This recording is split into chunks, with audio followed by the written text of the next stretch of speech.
Hello, friends, and welcome to the show. Happy Wednesday, and welcome to today's live level up conversation. And that's really how we start. I'm so excited that you're joining me live. Let's get started. Welcome to Level Up with Winnie Sun.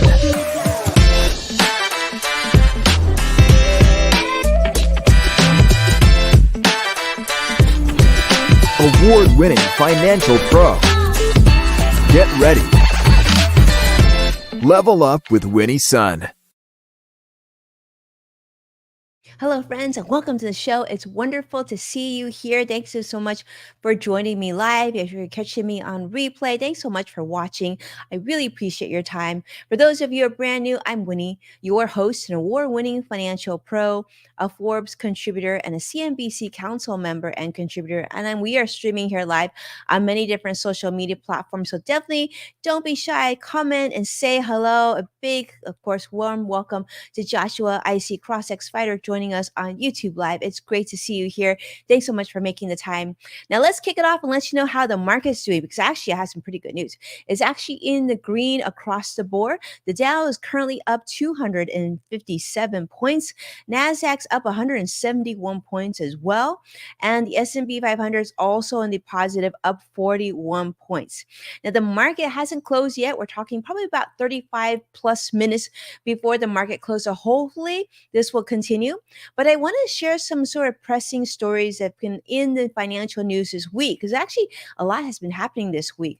Now, I wanted to put this on your radar. Now, Fed Chairman Jerome Powell says that holding interest rates where they currently are, and I know some of you have messaged me about interest being so high, like some of you are looking to purchase a new home or refinance your current home or even buy a car, and interest rates are higher than they usually are. Well, he is saying that if rates hold long term, if they are at this higher level long term, this actually could hurt the potential for economic growth here in the United States. So, this was shared in an article by Jeff Cox on CNBC, talking about Fed Reserve Chairman Jerome Powell's warning to all of us about prolonged high interest rates and how this could affect, of course, the growth of not only the economy, but also for us as Americans here as well. So they're talking about reducing policy restraints too late, that this is something that they're really paying attention to. And I think it's important that he's sharing this with us now. So not only is he telling us to be aware, and of course, now he's aware as well, doing the research, him and his team are very much, they have their eye on the economy, on interest rates, on inflation, and we have to trust that he knows what he's doing. But the Fed's overnight borrowing rate is now currently at its highest in 23 years. This is, of course, following 11 consecutive rate hikes to combat very high inflation that was brought about, triggered partially by the pandemic that started, quite a few years ago. But of course, the markets are anticipating another rate cut, hopefully in September. And so you're seeing some of that positivity reflected in the financial markets today. We'll definitely follow that story very closely. I'll continue to update you as we hear more about inflation and interest rates and whatnot. But at this point, you and I are sitting in the same place. We're just hoping for better news. We're hoping that our groceries prices start to come down. Inflation is more reasonable. The only people that are sort of looking forward to having higher interest rates, I will tell you, are sort of people in two camp. Number one, if like you have a lot of money just sitting in like your checking, or not checking account, but in savings, right? And perhaps you're in a money market, and so you're earning higher interest rates than you normally would do on the cash sitting there. Or maybe you're just sort of going in and out of FDIC insured CDs, and CD rates are sort of at their historical high as well, because interest rates are at historical high. Or you might be, traveling overseas to Europe or Asia, and because the US dollar is strong, you might be benefiting from that. But everybody else, I think we would agree, we'd like to see interest rates come down a little bit. And certainly, most important, we love to see prices of goods come down. And that sort of segues to my next story. And this is by Melissa Repko and Amelia Lucas at CNBC, talking about how businesses are just under a lot of heat because you and I are we're just fed up about inflation. And in fact, consumer discontent is across the board. Many consumers continue to say how frustrated and angry they are at these sky high prices. And in fact, major brands such as Walmart, Chipotle, Target, I've even been seeing some of that in Costco, Wendy's, they're getting a lot of heat on social media of prices just being too high. In fact, Walmart's digital shelf labels and Wendy's dynamic pricing strategies have actually faced some backlash saying like, why are things so expensive? In fact, some of you know that I just reported and talked about this a couple weeks ago. I walked by a Subway sandwich store and I saw that they were doing a foot long Subway sandwich with a bag of chips and a soft drink. They were doing their combo for nearly $20. Incredible. So you're seeing a lot of backlash on different companies like Target, Audi, even McDonald's is now they're being much more sensitive and they're responding to consumer price sensitivity, so they're bringing different discounts, value meals, just to try to get people to come back and to support their stores because people are much more sensitive to what's going on with their household budget now more than ever.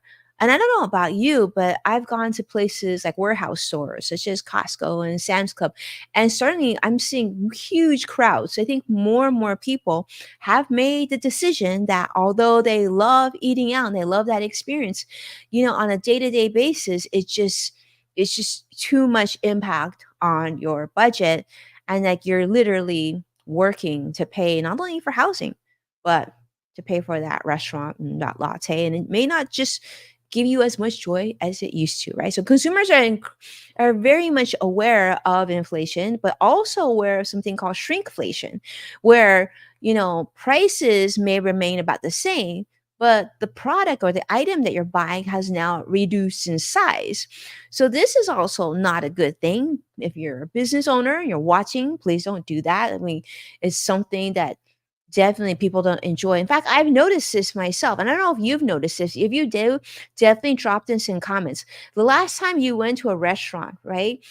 Maybe it's a chain, maybe it's somewhere that you've gone before. Have you noticed that the portion size of what you've ordered has reduced significantly? I will tell you that I did this for actually my kids' sport team. We were in charge of sort of getting together, like the coach's birthday meal, and I noticed when ordering catering that the portion size definitely was reduced significantly. And so I'm curious to see how you've seen that. But yeah, a lot of discontent on products such as Gatorade, in fact, and even some of Walmart's own brands like Great Value. They've seen some people just not happy with some of the changes in pricing and, of course, sizing as well. So we'll see how that goes. But if you have experienced that, definitely put in comments of what you've experienced in some of the places that you've changed the way that you've spent. And especially since we're like literally deep in back to school shopping. We've got Amazon Prime Day coming on, which is also triggering a lot of discounts, a lot of other retailers. Has this impacted the way you're spending or the way that you're eyeing new purchases as well?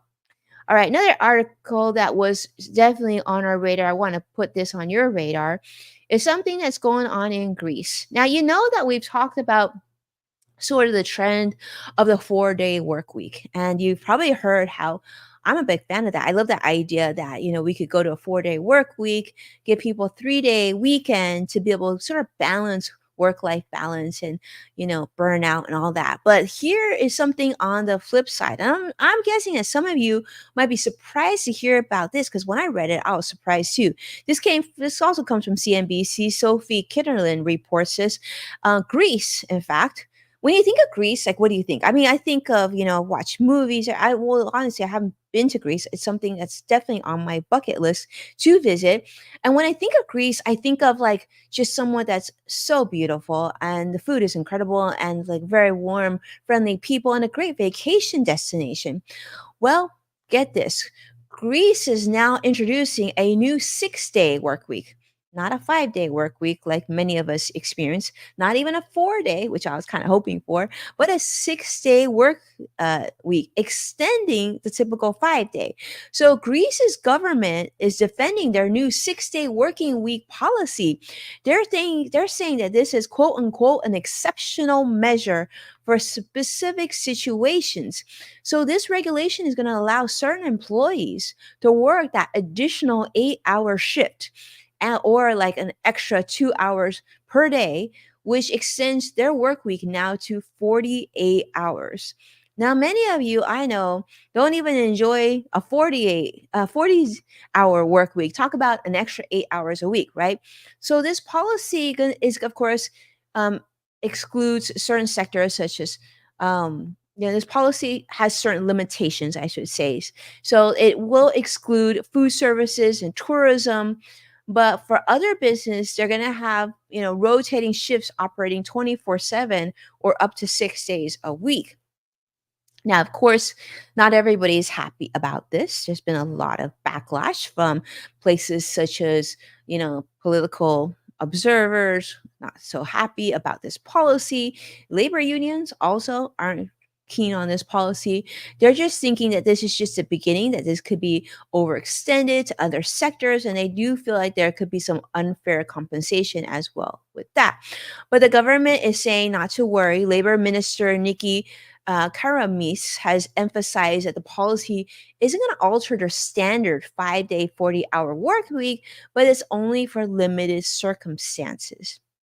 So, those of you tuning in live, and I see a lot of you tuning in live, let me know how you feel about this. How do you feel about a 6-day work week, even if it's in Greece? How does that make you feel? Tell me, put in comments. We want to hear from you. Is this something that you would want here in the United States? Good, bad, like it, hate it?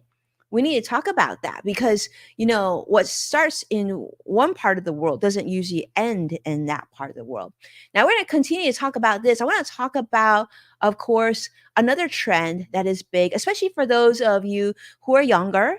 I know many of you are, or you have like younger kids at home, sort of looking towards the future. For those of you who are older, though, I want to ask you this question as well. When's the last time that you wrote a check?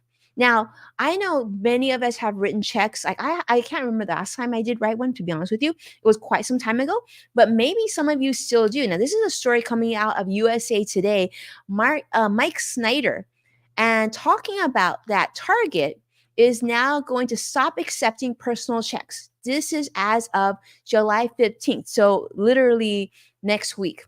So if you haven't written a check, you're not alone. I mean, I remember there was a time where you could actually bring a check to the supermarket and they would print it for you and you would just sign it.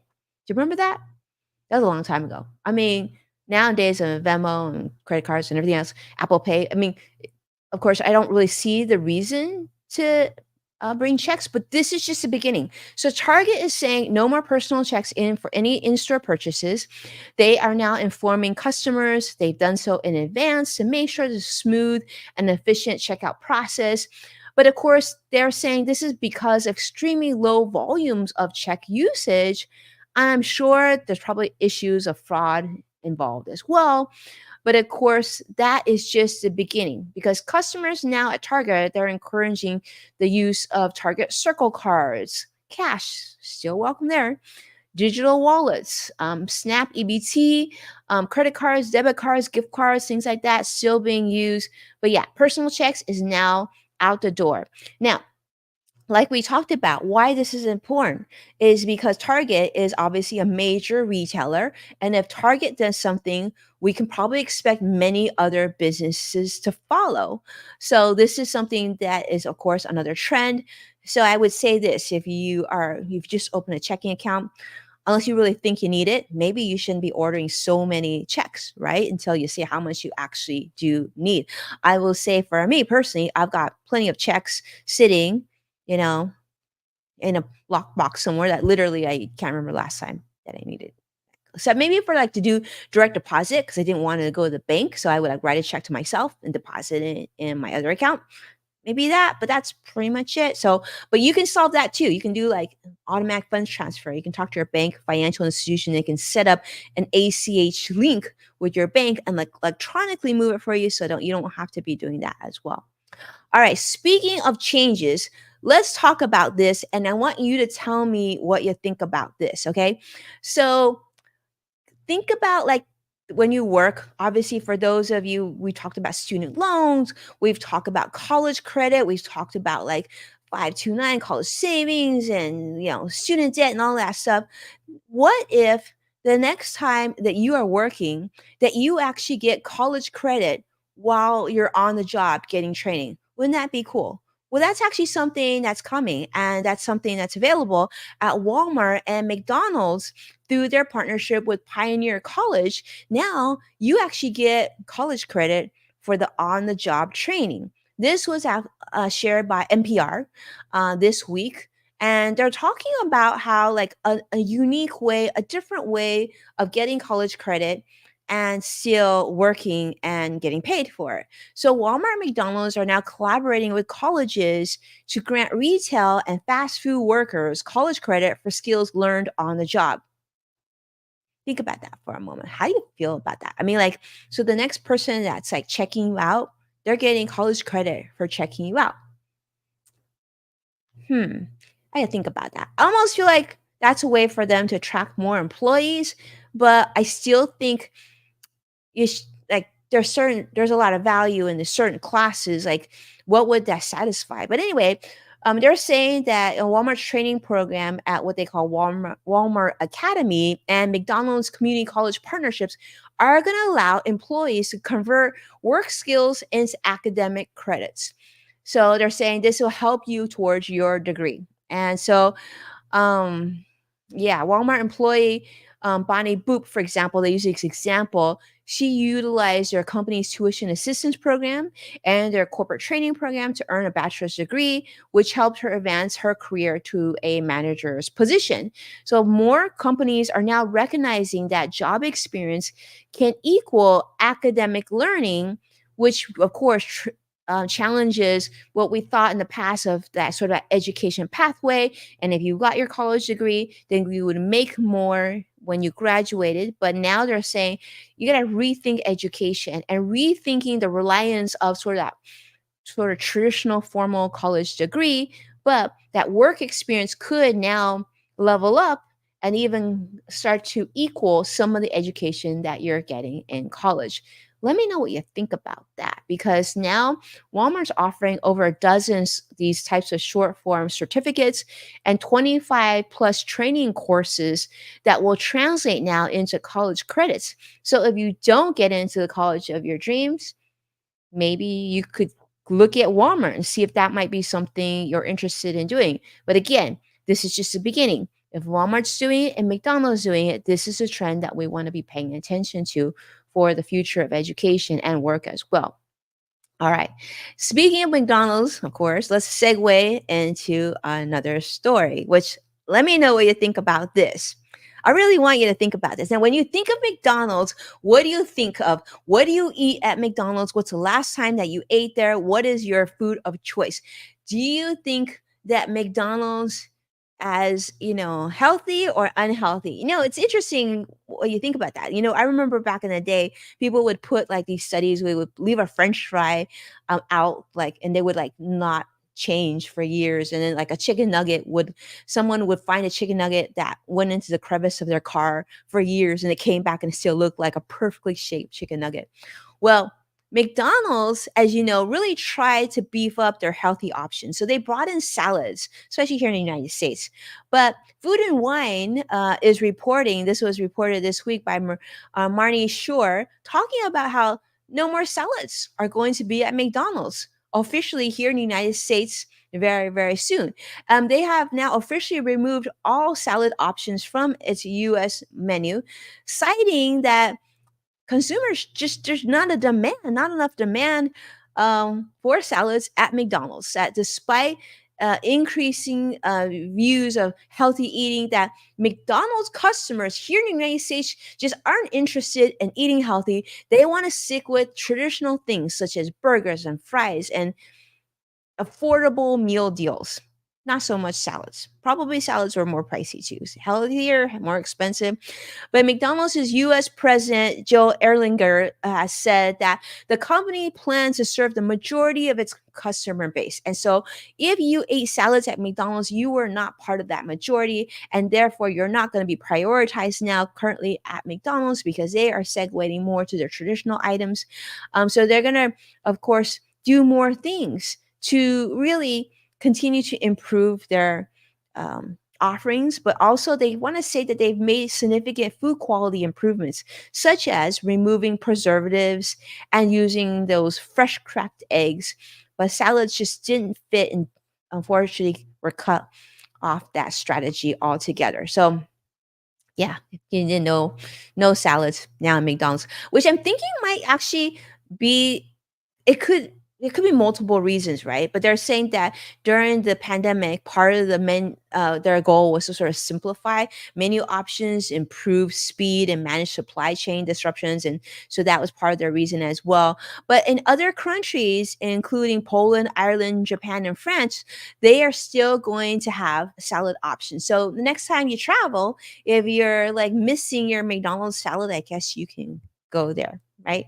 But yes, other companies still will have those, but not at McDonald's anywhere. But let's take a look at the market. Currently, the Dow's currently up at 287 points in the positive. Nasdaq's up 192 points.